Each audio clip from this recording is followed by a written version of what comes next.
sesuatu nih. Kira-kira apa ya? Ya, betul sekali. Yana sedang mencari firman Tuhan. Yuk temenin Yana cari firman Tuhan, yuk.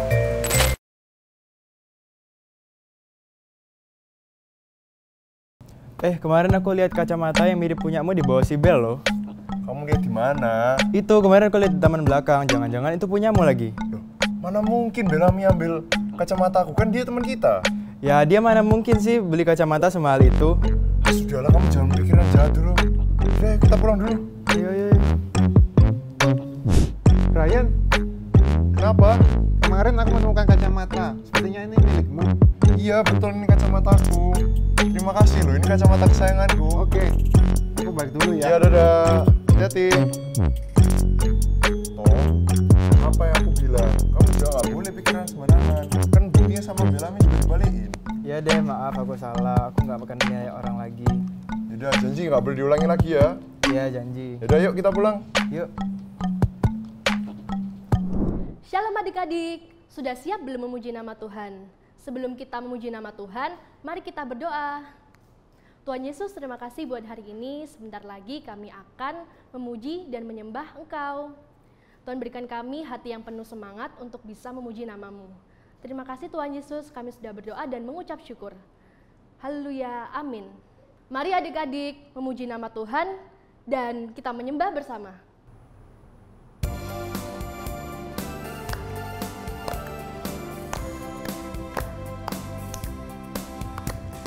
Hati-hati gunakan tanganmu, hati-hati gunakan tanganmu, karena Bapa di sorga melihat ke bawah. Hati-hati gunakan tanganmu, hati-hati gunakan kakimu, hati-hati gunakan kakimu, karena Bapa di sorga melihat ke bawah. Hati-hati gunakan kakimu, hati-hati gunakan mulutmu, hati-hati gunakan mulutmu, karena Bapa di sorga melihat ke bawah. Hati-hati gunakan mulutmu.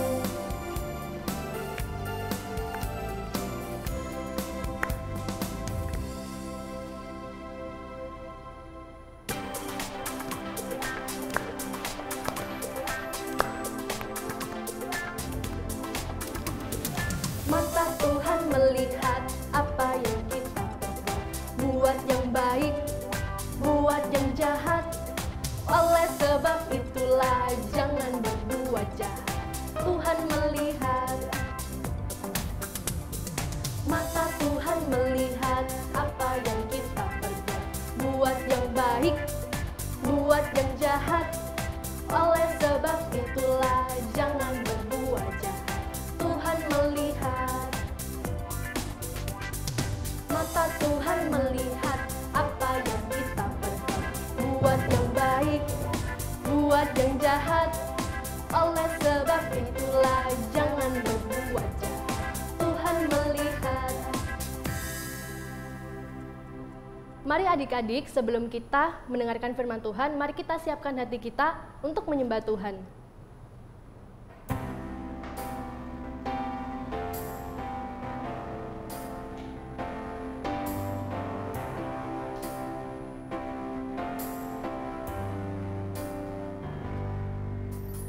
Ku jadikan hati ini kediaman-Mu. Ku serahkan hidup ini untuk-Mu, Allahku. Ku jadikan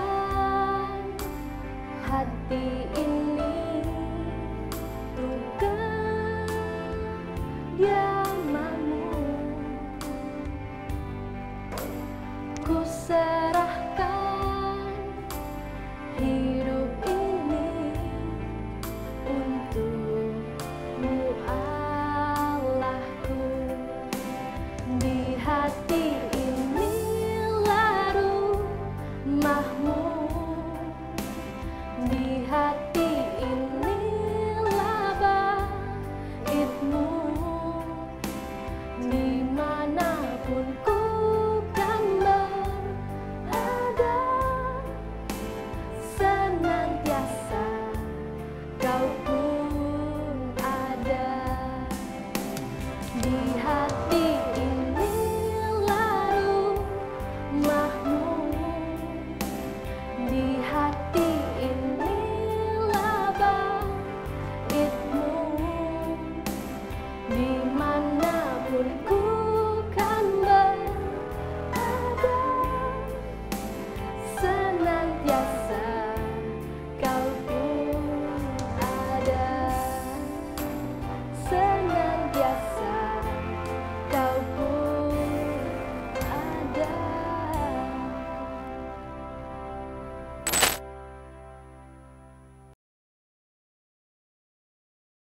Nah adik-adik, dari cerita tadi kita mau belajar bahwa kita tidak boleh melihat seseorang dari luarnya saja, tapi harus benar-benar dari hatinya. Nah sekarang kita mau dengar cerita firman Tuhan tentang Samuel dan Daud. Yuk sama-sama saksikan cerita ini. Daud dan Samuel. Bacaan firman dari 1 Samuel pasal 16 ayat 1 sampai yang ke-23.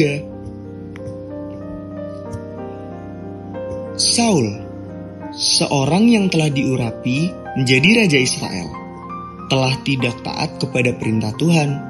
Tuhan pun menolak Saul sebagai raja dan sudah menemukan seseorang untuk menggantikannya.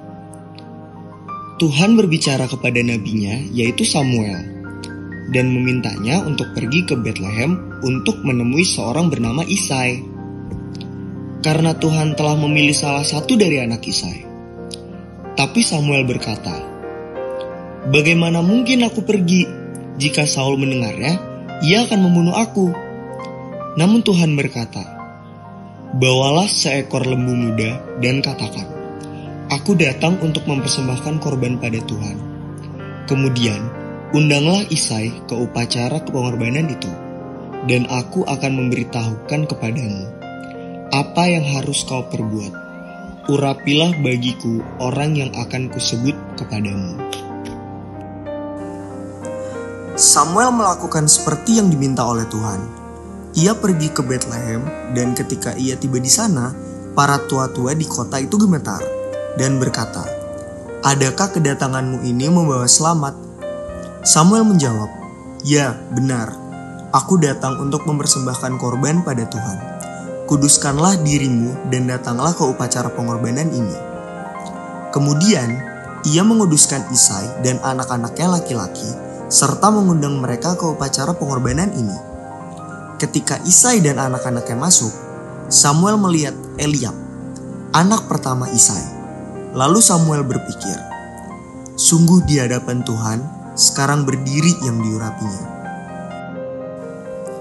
Namun Tuhan berkata kepada Samuel, "Janganlah pandang parasnya atau perawakannya yang tinggi.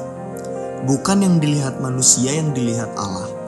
Manusia melihat apa yang di depan mata, tetapi Tuhan melihat hati." Isai pun memanggil 7 dari anaknya untuk lewat di depan Samuel. Dan setiap kali Samuel berkata, "Bukan ini anak yang dipilih oleh Tuhan," Samuel pun bertanya kepada Isai, "Inikah anakmu semuanya?" Isai menjawab bahwa masih ada anak bungsunya yang sedang pergi mengembalakan kambing domba. Samuel meminta kepada Isai, "Suruhlah memanggil dia, sebab kita tidak akan duduk makan sebelum ia datang kemari." Kemudian Isai menyuruh orang untuk memanggil Daud, dan Daud dibawa kepada Samuel. Daud kemerah-merahan, matanya indah, dan parasnya elok. Lalu Tuhan berfirman, "Bangkitlah, urapilah dia, sebab inilah dia." Samuel mengambil tabung tanduk yang berisi minyak dan mengurapi Daud di tengah saudara-saudaranya. Sejak hari itu dan seterusnya, berkuasalah roh Tuhan atas Daud. Kemudian berkatlah Samuel menuju Rama. Roh Tuhan telah mundur dari Saul, dan sekarang Saul diganggu oleh roh jahat. Lalu berkatalah hamba-hamba Saul kepadanya, "Ketahuilah, roh jahat telah mengganggu engkau. Baiklah Tuhan memintakan hamba-hambamu yang di depanmu ini, mencari seorang yang pandai main kecapi.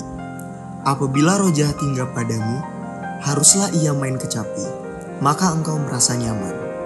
Kemudian Saul berkata kepada hamba-hambanya, carilah bagiku seorang yang dapat main kecapi dengan baik, dan bawalah ia kepadaku.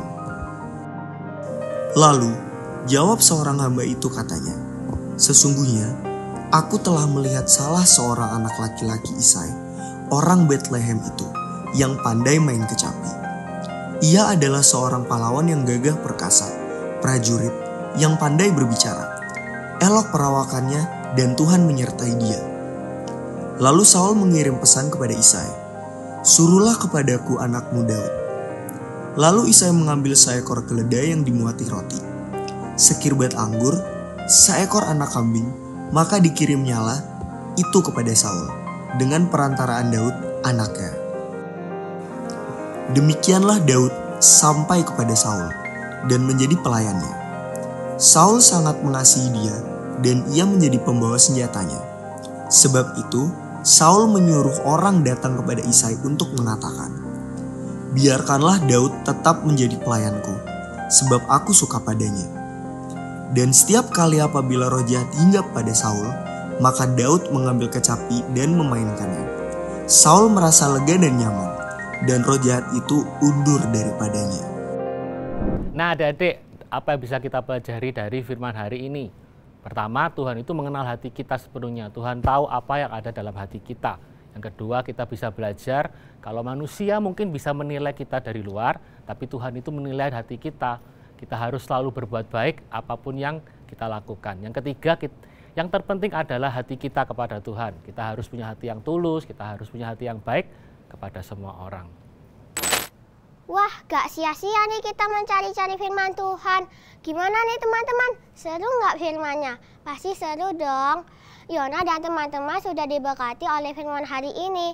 Nah stop, jangan berhenti dulu karena kita masih mau lanjut yang gak kalah serunya, yaitu activity. Yuk.